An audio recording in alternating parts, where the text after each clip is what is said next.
நம்ம நிறைய விஷயங்கள் ஏற்கனவே வாஸ்துவை பற்றி நிறைய விஷயங்கள் பேசியிருக்கோம். ஒவ்வொருத்தருக்கும் நம்மளுடைய வாழ்க்கையில் வாஸ்து எந்த அளவுக்கு இம்பார்ட்டண்ட், நமக்கு வரக்கூடிய பிரச்சனைகளுக்கு என்னென்ன காரணம் அப்படிங்கிறதையும் ரொம்ப தெளிவாக நம்ம எக்ஸ்பிளைன் பண்ணிட்டு இருக்கிறோம். ஸோ அந்த வகையில் இப்போ நிறைய பேர் வந்து இந்த கடன் அப்படிங்கிற ஒரு விஷயத்தில் மாட்டிக்கிறாங்க. ஆனால் இது வந்து வீடு தான் ப்ராப்ளமா, இல்லை நம்மளுடைய ஜாதகம் தான் ப்ராப்ளமா அப்படிங்கிற நிறைய குழப்பங்கள் இருக்கும். ஒருத்தருக்கு வீடு கட்டுறதுக்கு முன்னாடியே வந்து கடனில் மாட்டிக்குவாங்க.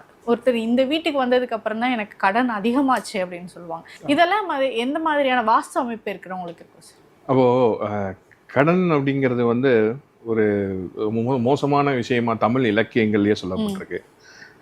கடன் பெற்றான் நெஞ்சம் போல் கலங்கினான் இலங்கை வேந்தன். அப்போது அது அந்த போரில் கடைசியில் எல்லாத்தையும் இழந்துட்டு அந்த தோல்வியை சந்திக்கும் போது ஒரு கடன் வாங்கி திருப்பி கொடுக்க முடியாதவனோட மனசு எப்படி துடிச்சிச்சோ அப்படி துடிச்சுதான் அந்த இலங்கை வேந்தனோட மனசு. அப்போது கடன்கிறது என்னன்னா பேசிக்காகவே கேஷ் ஃப்ளோ, அதில் இருக்கக்கூடிய நெகட்டிவ் கேஷ் ஃப்ளோ, அதுதான் கடன். இல்லாத ஒரு பணத்தை நம்மக்கிட்ட இல்லாத வருமானத்தை வாங்கி நம்ம செலவு பண்ணும்போது அது கடன் சொல்லுவோம். கடன் இல்லாமல் இன்றைக்கி எதுவும் இல்லை. கடனை கரெக்டாக யூஸ் பண்ணி அதை செய்யும் பொழுது அது ஒரு மிகப்பெரிய ஒரு வளர்ச்சியும் கொடுக்குது. ஆனால் கடன் வாஸ்து ரிலேட் பண்ணும்போது ரெண்டு வகையில் சொல்லலாமா? ஒரு வீடு கட்டும் பொழுது அந்த வீடு கட்டுறதுக்காக வாங்கக்கூடிய கடன் அப்படிங்கிறத திருப்பி செலுத்த முடியாம போறது, இல்ல கடன் வாங்கி வீடு கட்டும் பொழுது அது ஒருத்தவங்க தரேன்னு சொல்லியிருந்தாங்க, வீடு கட்டி பாதி நிலைமையில நிக்கிறது, ஒருத்தவங்க காசு தரேன்னு சொல்லியிருந்தாங்க, அதை வாங்கி நம்ம வந்து முழிச்சிடலாம் வீட்டோட வேலையை அப்படின்னு நினைச்சு நான் பண்ணேன், ஆனா பாதியிலேயே நிக்குது, எனக்கு வர வேண்டிய காசு எதுவுமே வரல. இது ஒரு வகையான வாஸ்துல வரக்கூடிய விஷயங்கள். இன்னொன்னு, ஒரு வீடு கட்டி போனதுக்கு அப்புறமா எனக்கு கடன்ல நான் மாட்டிக்கினேன். அதாவது கடன் அப்படிங்கிறது என்னைக்கு நமக்கு பிரச்சனையா இருக்கும் அப்படின்னா, அதை நம்ம திருப்பி செலுத்த முடியாத ஒரு நிலைமை வரும் பொழுதுதான். புரியுதுங்களா? முதல் விஷயம், கடனே கிடைக்க மாட்டேங்குது.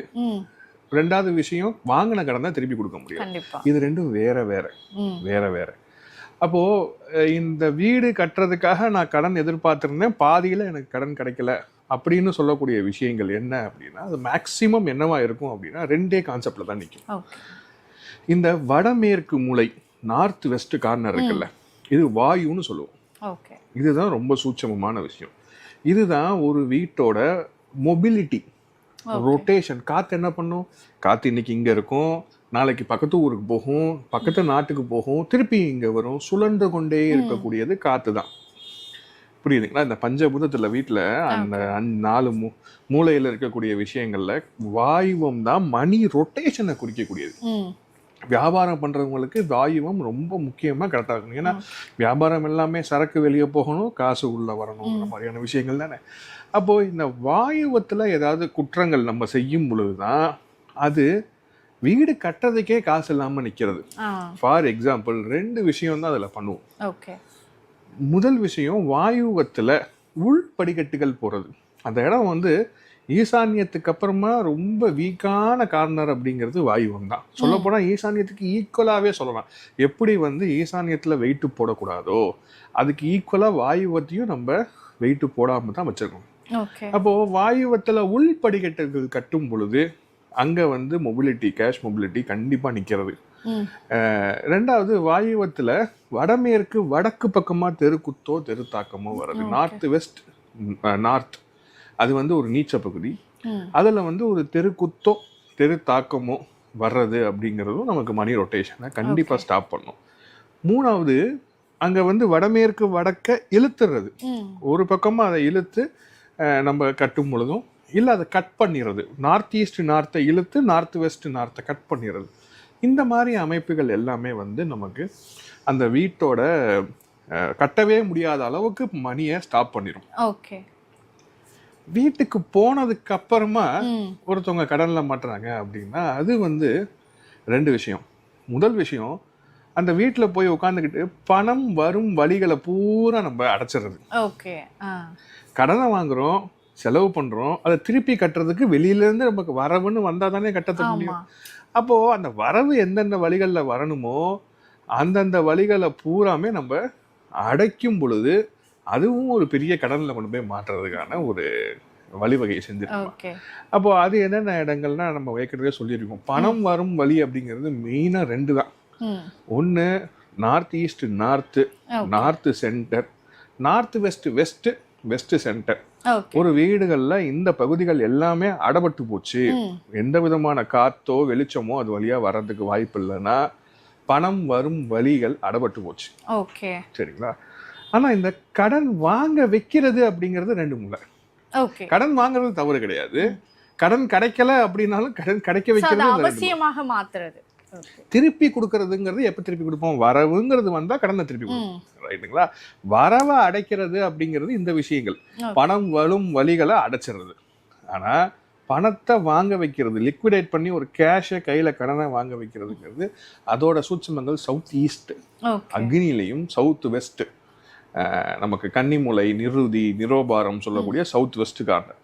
இது 2கள்ல ப்ராப்ளம் இருந்துச்சுன்னா ரொம்ப அதிகமாக கடன் வாங்கி செலவு பண்ணக்கூடிய விஷயங்கள். அதாவது வர வேண்டிய வரவுகள் அந்த வழிகள் ரொம்ப சின்னதாகவும் இந்த பக்கம் ஓட்டைகள் பெருசாகவும் இருக்கும்போது நிறைய கடன் வாங்குவோம், திருப்பி செலுத்த முடியாத சில சூட்சமங்கள்ல போய் மாறி. சரி, இப்போ நீங்க சொன்ன மாதிரியான பாதிப்புகள் ஒருத்தருக்கு இருந்தாலும் இப்போ நிறைய பேர் வந்து இந்த கிரெடிட் கார்டு பழக்கம் வந்து எல்லோருக்குமே வந்துருச்சு. ஸோ இதனாலையும் இந்த ப்ராப்ளங்கள் இருந்துச்சுன்னா தான் இந்த கிரெடிட் கார்டுனாலையும் அவங்களுக்கு பிரச்சனை வரும் அப்படிங்கிறது சொல்ல முடியும். கிரெடிட் கார்டு அப்படிங்கிறது சுக்கரன் சம்பந்தப்பட்ட விஷயங்கள். அது தென்கிழக்கு, சவுத் ஈஸ்ட். அது கிரெடிட் கார்டு மேக்சிமம் எதுக்கு வாங்குறாங்கம்மா நீங்க சொல்லுங்களேன். ஸோ கடன் வாங்கி ஆடம்பர செலவுக்கு. கடன்ங்கிறது நம்ம போய் ஒரு பேங்க்ல நமக்கு தேவைக்கு ஒரு பர்சனல் லோன் வாங்குறோம்னு வச்சுக்கோங்களேன், அது கடன். இல்லை நம்ம போய் வீடு கட்டுறதுக்காக ஒரு ஹவுசிங் லோன் வாங்குறோம்னா கடன். நம்ம போய் ஒரு இதுல ஜொல்ல வச்சு ஜொல் லோன் வாங்குறோம், ஒரு எமர்ஜென்சி, வீட்டில் ஒரு எமர்ஜென்சி தேவைப்படுதுன்னா அது கடன். இன்னைக்கு கிரெடிட் கார்டு எப்படின்னா அது ஒரு ஆடம்பர செலவுக்கான விஷயமே. கிரெடிட் கார்டில் என்ன ஒரு ஹூக் வைக்கிறாங்க அப்படின்னா, கிரெடிட் கார்டை யூஸ் பண்ணி ஆன்லைன்ல பர்ச்சேஸ் பண்ணால் அதுல நமக்கு ஆஃபர் கிடைக்குது. இது ஒரு விஷயத்துக்காகவே தான் எல்லாம், அதுக்காக தான் ஃபர்ஸ்ட் வாங்குறோம் கிரெடிட் கார்டு. இன்னைக்கு பல பேர் ஒரு ஆடம்பர பொருள் வாங்குறதுக்குன்னா, ஒரு வியாபாரத்துல கடனுக்காக நம்ம காசு வாங்கி ரொட்டேட் பண்றதுக்காக யாரும் கிரெடிட் கார்டு இன்னைக்கு வாங்குறது இல்லைம்மா. கிரெடிட் கார்டோட பயன் என்ன? அதை யூஸ் பண்ணி நீங்கள் ஒரு செல்ஃபோன் வாங்குனீங்கன்னா ஒரு 4000 ரூபாய் கம்மியாகும். அதை யூஸ் பண்ணி ஒரு கம்ப்யூட்டர் வாங்குறீங்க அப்படின்னா ஒரு 5000 ரூபாய் 6000 ரூபாய் இன்னைக்கு கூட நான் சேல் போயிட்டு இருக்கு. இது எல்லாமே ஆடம்பர விஷயங்களை செலவு பண்ணி கடன் வாங்கி வாங்க வைப்பது சுக்கிரன். இது எல்லாம் தென்கிழக்குன்னு சொல்லக்கூடிய இது எல்லாம் பாருங்க மின்சார பொருட்கள். மின்சார பொருட்கள் எல்லாமே உங்களுக்கு சவுத் ஈஸ்ட் கார்னர். அது ஆப்பிள் ஐபோனா இருக்கட்டும், சாம்சங் ஃபோன்ஸாக இருக்கட்டும், computer, TV, fridge, washing machine, இதுக்காகத்தான் மெயினாக நம்ம இதை வாங்கி யாரும் கோல்டு வாங்குறது இல்லை. கண்டிப்பாக அதுனா இன்வெஸ்ட்மெண்ட். அப்படி பண்றதுக்காக யாரும் கிரெடிட் கார்டு வாங்குறது இல்லை. அதையும் பிரிச்சு இஎம்ஐஸாக கட்டுவோம். அப்போ ஈஸியாக தெரியுறது இல்லையா உங்களுக்கு? இப்போ 1 லட்ச ரூபான்னு சொல்றதை விட 12 மாசத்துக்கு நீங்க 10,000 கட்டுங்க அப்படின்னு சொல்லும் பொழுது நமக்கு 10,000 தானே அப்படிங்கிற ஒரு தன்மை. இது சுக்கிரன். இது எல்லாமே இது 2 வகையா சொல்லலாமா. யார் வீட்டுல தென்கிழக்கு மூலையில அக்னி இருக்க வேண்டிய இடத்துல அக்னி இல்லையோ, அதாவது யார் வீட்டுல சமைக்கிறது இல்லையோ, வெளியில வாங்கி சாப்பிடக்கூடிய ஜொமேட்டோ, ஸ்விக்கி பழக்கம் இருக்கோ, அங்கேயும் இந்த கிரெடிட் கார்டோட ஆதிக்கம் அதிகமா இருக்கும். இல்ல அக்னின்னு சொல்லக்கூடிய தென்கிழக்குல கிச்சன் இல்லை, அங்க அக்னி இல்லை, வேற எங்கேயாவது ஒரு இடத்துல கிச்சன் இருக்கு அப்படிங்கிற வீட்லயும் இந்த கிரெடிட் கார்டு பழக்கங்கிறது இருக்கும்.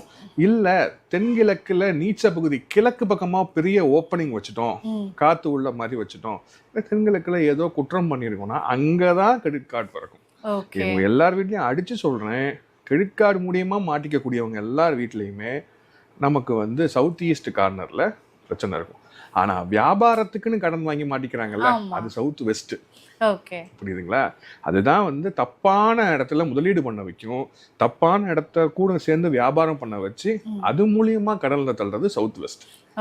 புரியுதுங்களா? அப்ப இந்த இடங்கள்ல இருக்கிற பிரச்சனை என்னங்கிறத பார்த்து சரி பண்ணும்போது சமநிலை பிறக்கும், ஒரு ஸ்டெபிலிட்டி கிடைக்கும். அதாவதுமா ரொம்ப முக்கியம் ஒரு வீட்டுல சமநிலை. இந்த வாஸ்துங்கிற கான்செப்டே என்னன்னா, இது வந்து ஒண்ணுக்கு ஒண்ணு மிகுதியோ குறைவோ இல்லாம பஞ்சபூதங்களும் எங்க சமநிலையா இருக்கோ அங்கதான் மிகப்பெரிய வளர்ச்சி இருக்கும். சமநிலைங்கிறது சாதாரண விஷயம். உங்களுக்கு கேட்கும்போது எல்லாம் சமமா இருக்கு, ஆனா எல்லாத்தையும் சமமா கொண்டு வர்றதுதான் சிரமம். ஒரு உடம்புல வந்து உஷ்ணம் அதிகமானாலும் தாங்க முடியாது, சீத்தளம் சொல்லக்கூடிய குளிர் அதிகமானாலும் தாங்க முடியாது, வாயு அதிகமானாலும் தாங்க முடியாது. அப்போது இந்த பூமியில் மனிதன் உருவானதே ஏன்னா பூமியோட சீதோஷண நிலை, அதோட தட்பவெப்ப நிலை சமநிலையாக இருக்குது. அப்போ இது ஒரு உயிர் தோன்றி அது வளர்ந்து இன்னைக்கு இவ்வளோ பெரிய பொருளாதாரமாகவும் கட்டமைப்பாகவும் இப்படி நம்ம மாறி நிற்கிறோன்னா அது சமநிலை தான். வாஸ்துங்கிறது ஒரு சமநிலையை வீட்டில் உருவாக்குறதுக்கு மட்டுமே. இதை புரிஞ்சுக்கிட்டாலே நம்ம எல்லாத்தையும் பேலன்ஸ் பண்ணலாம். பேலன்ஸுங்கிறது ரொம்ப முக்கியம் வாஸ்துவை பொறுத்தவரை.